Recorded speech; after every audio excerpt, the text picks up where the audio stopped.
Hello and welcome to Blitz on Channel 4. I'm Brian Carter here at Habersham Central, leading off the show with Lady Raiders head softball coach Stephanie Thomas. Stephanie, thank you for your annual visit on Blitz. Thank you for having me. Coach, talk about your up and down season you've had so far. You still field a very competitive team right at the 500 mark. Talk about your feelings on your first season in the new Class 6A. Well, I don't think that it's any surprise that it was going to be tough for us, but our main goal this year was to field a competitive team, and I think that we've done that for the most part. As we've talked about earlier, we are a young team, so our goal was to keep our errors down and that kind of thing. But mainly, we have talked about all year is just being competitive. And you just said where I was going next is that the biggest difference looking at your roster from, this year to the last couple of years when you made the state playoffs, you have a much younger team this year, just 3 seniors on the team. But talk about the importance of, getting the younger players a chance to get experience this year as they move forward into the future. Anytime that you can get younger players on the field, that's going to be successful for the program. With only having 3 seniors this year, we really didn't have much of a choice in that.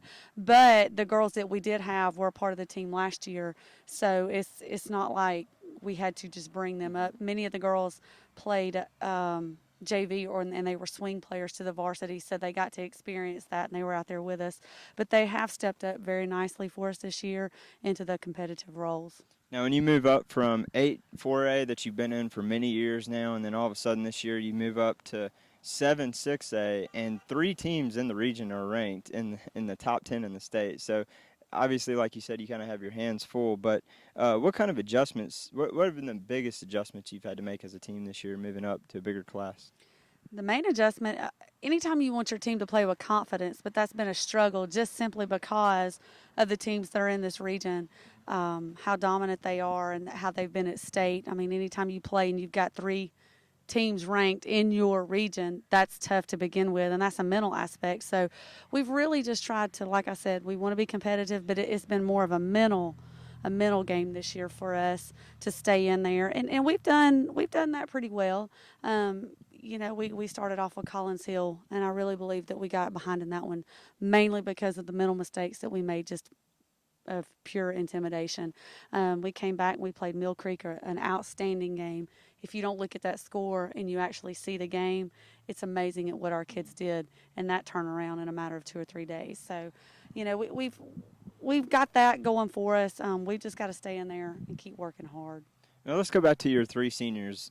Very few in number, but very talented group of 3 girls there that have obviously they're probably close knit, playing together for so many years. Talk about those 3 seniors, what they bring to the table, and what they pass on to the younger players in the program. Well, our 3 seniors have been a main part in our program. We've got Kenzie Fleming, who is our catcher, and she's been our catcher for the past 3 years. A lot of experience behind the plate. Team leader, leads the team on the field and off. Very well respected by the team, by her teammates. We've got Mackenzie Cowart, who is our leader in the circle. Throws really well for us most of the time, and she's got 3 years experience behind her there. And then Kayla Beasley is our 3rd senior. She was injured early in the season, so she's not seen a lot of playing time, but she has stepped up in a different role of leadership, of trying to just help the younger girls out. Anything in practice, I mean, she never misses anything. She's always there. So her role has changed maybe from the field, but she's still a leader in that aspect for our younger kids. Well, last question for you, and then we'll let you go. But you got your region tournament coming up now that you've wrapped up the regular season. Talk about what your expectations are for your team going into this region tournament, and if your game plan is going to differ in any way. I don't think our game plan is really going to be any different. Like I've said before, we just want to go and be competitive. We've got to make sure our errors stay down. We've got to limit our errors in our ball games, and we've got to make sure we're hitting the ball. And mainly that comes from being aggressive at the plate. We can't sit back and watch good pitches go by. And that's pretty much been our motto all throughout the year. Step into that plate. If it's there, hit it. Don't be afraid to swing. We've got a 50-50 chance of connecting right there. And that's got to be our game plan, is just to go in and be aggressive and play competitive ball. Well, Stephanie, thank you again so much for your time on Blitz. We look forward to seeing you guys compete in the region tournament, and good luck to you. Thank you. Don't go anywhere. When we come back, we're going to have Kenzie Fleming here on Blitz.